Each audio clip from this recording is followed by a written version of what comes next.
Assalamualaikum warahmatullahi wabarakatuh. Saya Lansa Fajar Budiman dari kelas 11 IPS 1 ingin mempresentasikan tentang masa kekuasaan Belanda kedua, bagian keempat.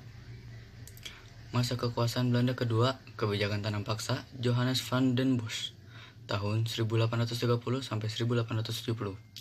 Van den Bosch menghapus sistem sewa tanah era Raffles dalam menerapkan apa yang disebut Kulturstelsel. Oleh bangsa ini, Indonesia sistem ini sering disebut tanam paksa, karena dalam prakteknya, rakyat dipaksa menanam tanaman-tanaman ekspor yang hasilnya dijual kepada Belanda. Kebijakan ini dirintis di tanah Sunda, Priangan, yang namanya Priangar Stelsel. Sistem TP diperkenalkan secara perlahan sejak tahun 1830 sampai tahun 1835 di seluruh Pulau Jawa. Berikut ini kebijakan-kebijakan dari dasar Kulturstelsel. Pertama, mewajibkan setiap desa menyisihkan sebagian tanahnya, 1/5 alias 20%, untuk ditanami tanaman ekspor yaitu kopi dan tebu. Hasilnya dijual kepada pemerintah Belanda yang telah ditentukan serta untuk kebijakan ini tanah dibebaskan. Rakyat yang tidak memiliki tanah pertanian menggantinya dengan bekerja di tanah-tanah pertanian dan pabrik pengolahan hasil pertanian milik pemerintah selama 66 hari atau sepertiga dari tahun yang berjalan. Gagal panen yang bukan disebabkan kesalahan petani akan ditanggung pemerintah. Waktu mengerjakan tanaman Kulturstelsel tidak boleh melebihi waktu tanam padi atau kurang dari 3 bulan. Kelebihan hasil produksi pertanian dari ketentuan akan dikembalikan kepada rakyat. Pengawasan dalam penggarapan tanah, pertanian, dan penyerahan hasil tanaman dilakukan oleh dan disampaikan kepada kepala desa. Pelanggaran dalam kebijakan tanam paksa. Tanah milik rakyat digunakan seluruhnya untuk ditanami tanaman paksa. Hasil panen diserahkan kepada pemerintah kolonial seluruhnya. Warga yang tidak memiliki lahan pertanian wajib bekerja selama setahun penuh. Bagi pemerintah Belanda, sistem ini berhasil dengan luar biasa, karena pada tahun 1860-an, 72% penerimaan kerajaan Belanda, sistem TP menuai kritik dari berbagai pihak.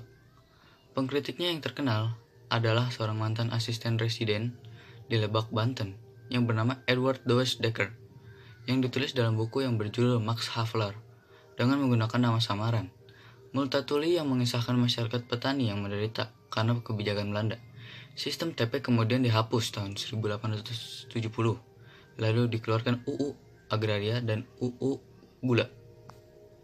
Tujuan Undang-Undang Agraria: melindungi hak milik petani atas tanahnya dari penguasa dan pemodal asing, memberi peluang kepada pemodal asing untuk menyewa tanah dari penduduk Indonesia, seperti Inggris, Belgia, AS, Jepang, Cina, dan lain-lain.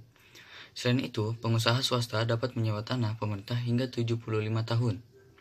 Membuka kesempatan kerja kepada penduduk untuk menjadi buruh perkebunan.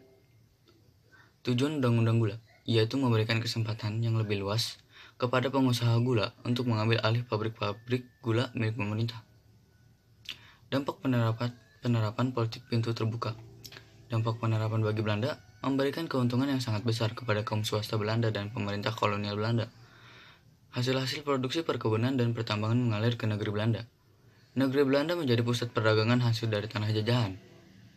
Bagi Indonesia, kemerosotan tingkat kesejahteraan penduduk. Adanya krisis perkebunan pada tahun 1885 karena jatuhnya harga kopi dan gula berakibat sangat buruk bagi penduduk. Menurunnya konsumsi bahan makanan, terutama beras, sementara pertumbuhan penduduk Jawa meningkat sangat pesat.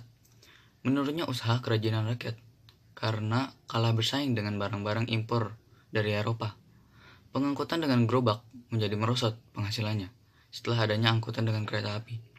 Rakyat menderita karena masih diterapkannya kerja rodi dan adanya hukuman berat bagi yang melanggar peraturan Poenale Sanctie. Sekian dari saya. Wabillahi taufiq wal hidayah. Wassalamualaikum warahmatullahi wabarakatuh.